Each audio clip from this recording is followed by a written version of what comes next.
Chapter 14, Darkness. Despereaux lay on his back at the bottom of the steps and touched the bones in his body one by one. They were all there, and amazingly, they were unbroken. He got to his feet and became aware of a terrible, foul, extremely insulting smell. The dungeon raider stank.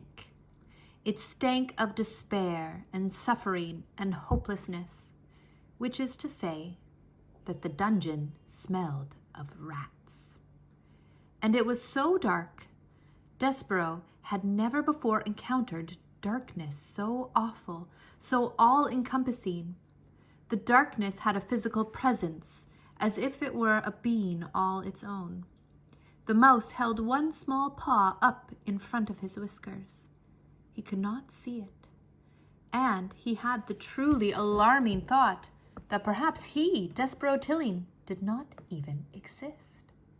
"Oh my!" he said out loud. His voice echoed in the smelly darkness. "Perfidy!" said Despereaux, just to hear his voice again, just to assure himself that he did exist. "P!" said Despereaux, and the name of his beloved was immediately swallowed up by the darkness.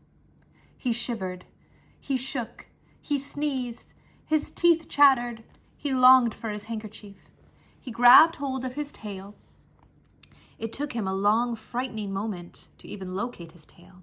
So absolute was the darkness. To have something, anything to hold on to. He considered fainting.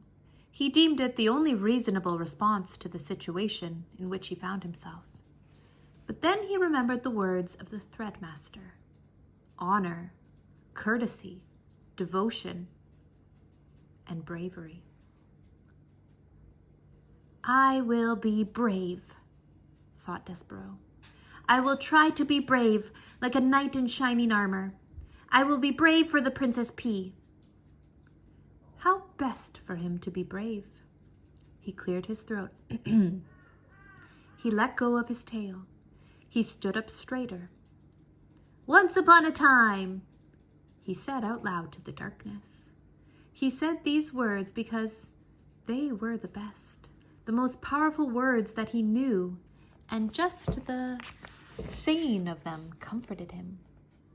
"Once upon a time," he said again, feeling a tiny bit braver, "there was a knight, and he wore, always, an armor of shining silver."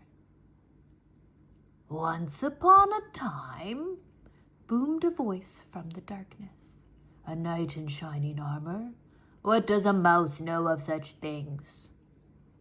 That voice, the loudest voice that Despereaux had ever heard, could only, he assumed, belong to the world's largest rat.